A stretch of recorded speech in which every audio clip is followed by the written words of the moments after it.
धन्यवाद मैडम। अब मैं अपने दूसरे अतिथि डॉक्टर सुनील यादव से अनुरोध करती हूँ कि वो अपने बहुमूल्य मार्गदर्शन से आपका मार्गदर्शन करें।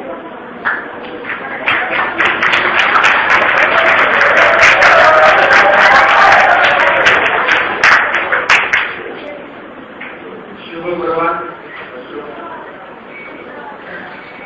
आपके स्कूल में जब मैं आ रहा था, देखो प्रकृति के सानिध्य में आपका स्कूल और स्कूल के भीतर आया, बहुत अच्छा।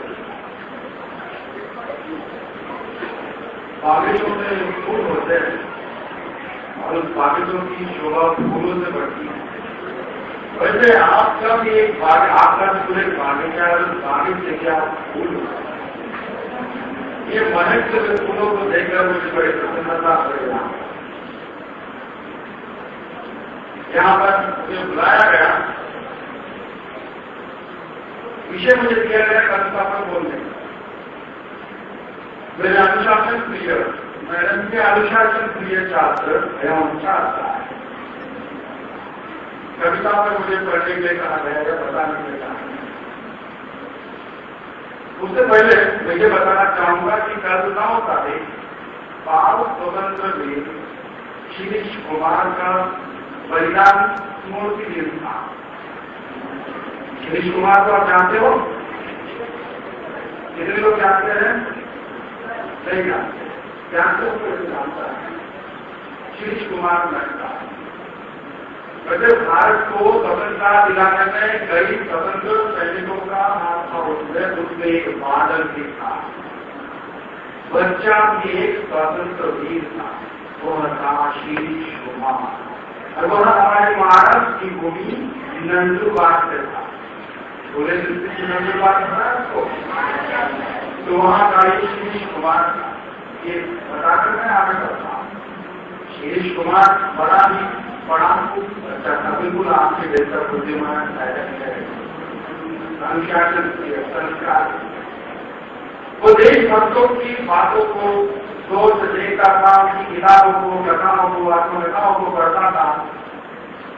एक बार अब ये इससे बड़ा कुछ इसमें बड़े बड़े अच्छे बुनियाद में भी कई गुण होंगे, अलग अलग प्रकार के। कोई गायक होगा, कोई कवि होगा, कोई चुटकुले मारता होगा, किसी को डिशू पसंद होगा, किसी को गेम पसंद होंगे वगैरह होगा। तो वैसे उनको पकवान बनाना पसंद था शिरीष कुमार। शिरीष कुमार एक बार पेट में पूरियां चल रहे और वो एक उनके पैर पे गिर गया और पूरी तरह से गिर गया और बिल्कुल शांत है। मेरे पैर पे गिरता तो मैं जोर जोर से चिल्लाता, लेकिन शिरीष कुमार बड़ा ही शांत। पिताजी ने पूछा कि एक इतना उबलता हुआ पेट गिरा चल रोने लगा। उसने कहा, उसने कहा जब भारत स्वतंत्रता के आंदोलन कर रहा था, इसलिए मातृभूमि अंग्रेजों का छल न जाने कब से सह रही है, वो दर्द को सहन कर रही है, वो दर्द के सामने मेरा दर्द स्वतंत्र। एक बार जब उनके पिता मुंबई जा रहे थे, मुंबई जाते समय बच्चों को कहा, शिरीष बेटा तुझे मैं क्या कराऊं? जैसे बता, सबको उसने पूछा, घर के लोगों ने किसी ने खाने के लिए आज मैंने कुछ मिठाई लेकर आओ, इससे टाटा वोटा लेकर आओ, और इस बालक से क्या कहा उस समय मुझे महात्मा गांधी का रिकॉर्डिंग लेकर पिताजी की रिकॉर्डिंग लेकर आए और वो उन्होंने लगभग 24 घंटे तक लगातार सुनते रहे उसको गौर से और उसमें जो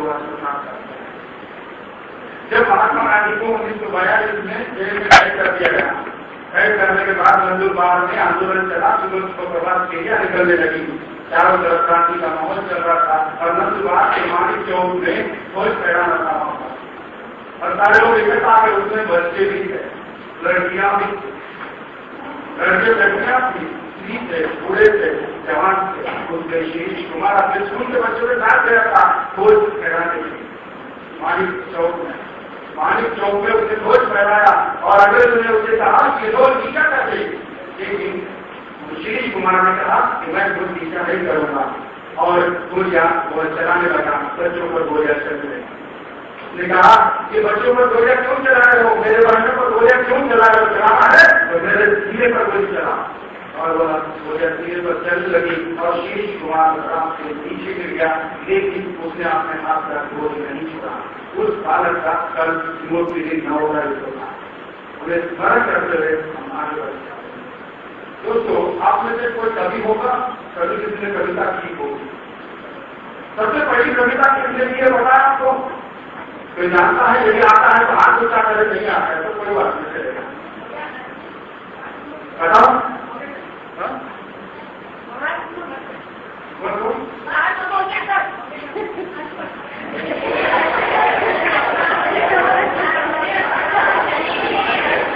ठीक है, ये मुख्य हो गया। चलो दूसरे से आगे बढ़ते हैं। आगे बढ़कर हम देखते हैं कि सबसे पहले जो कविता लिखी गई, पहले कविता का निर्माण कैसे हुआ। यह रामायण काल का समय है। आपने रामायण सीरियल देखा होगा। राम पता है, आपको सीता पता है, हनुमान पता है। हनुमान को बच्चों का फेवरेट है, ऐसा मुझे लगता है।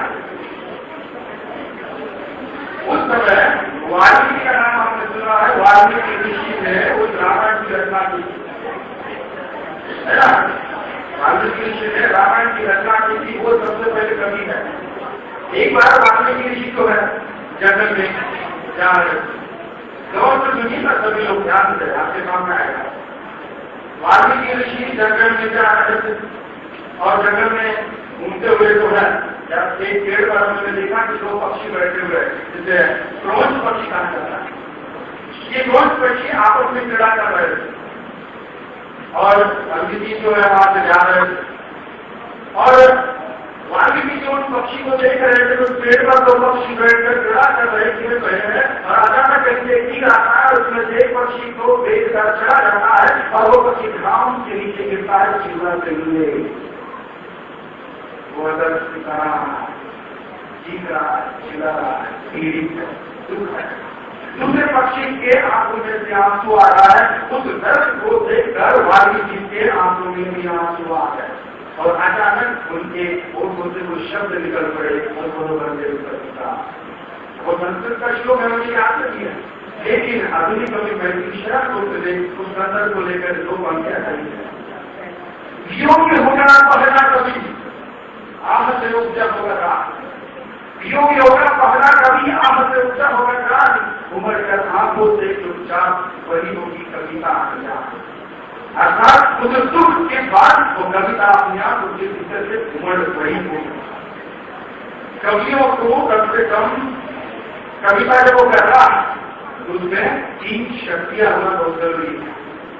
एक हास्य की शक्ति, दूसरा कल्पना की शक्ति और तीसरा निरीक्षण शक्ति।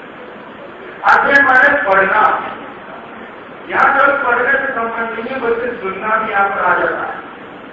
कई कवियों की कविताओं को जब पढ़ना चाहिए, कई कवि सम्मेलनों में जाना चाहिए, उनकी कविताओं को सुनना चाहिए, देखना चाहिए कैसी कविताएं कर रहे हैं, कैसी कविता लिखी गई है और उन कविताओं को देखकर आप भी कविता कर सकते हो। एक बार ऐसे मैंने भी कई कविताएं सुनी है, उसको पंक्तियां याद है उसकी मुझे। उसने उसके पीछे स्टोरी बनाई, कविता कैसे बन गई।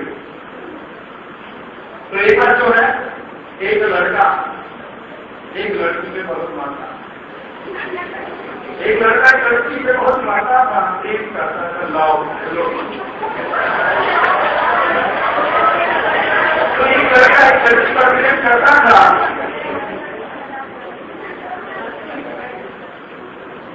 तो उस पर दो पंक्तियां जो है ठीक है, ये विषय जो है मैं कैंसिल कर देता हूँ। बाद में जब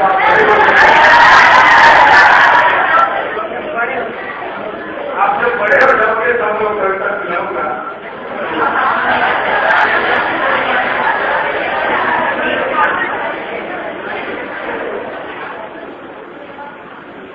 फिर मैं स्टोरी ना सुना चले, आपकी जितना कैसा दो पंक्तियां सुना देता।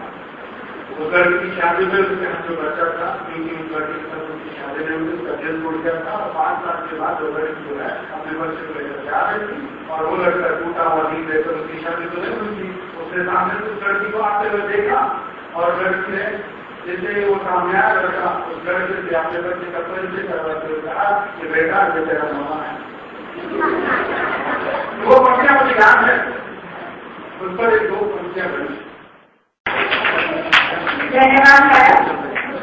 अब मैं अपने दूसरे MP doctor Sunil Yadav sir से अनुरोध करती हूँ कि वो अपने बहुमूल्य मार्गदर्शन से आपका मार्गदर्शन करें।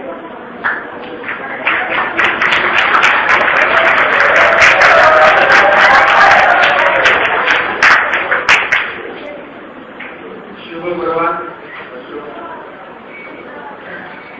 आपके स्कूल में जब मैं आ रहा था, देखा प्रकृति के सानिध्य में आपका स्कूल और स्कूल के भीतर आया, बहुत अच्छा। बागीचों में फूल होते हैं और उस बागीचों की शोभा फूलों से बढ़ती है।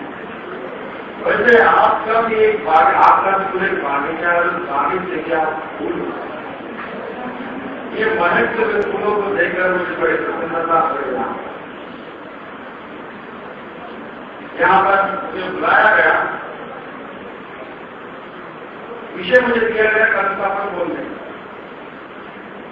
मेरे अनुशासन प्रिय, मैडम के अनुशासन प्रिय छात्र एवं छात्रा है।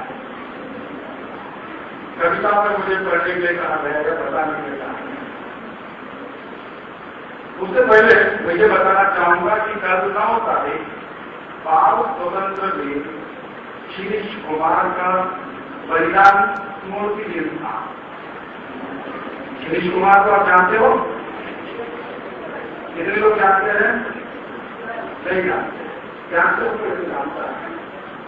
शीरीष कुमार मेहता वैसे भारत को स्वतंत्रता दिलाने में कई स्वतंत्र सैनिकों का हाथ था, उसमें एक बादल भी था। बच्चा भी एक स्वतंत्र वीर था, वह था शीरीष कुमार। और वह हमारे महाराष्ट्र की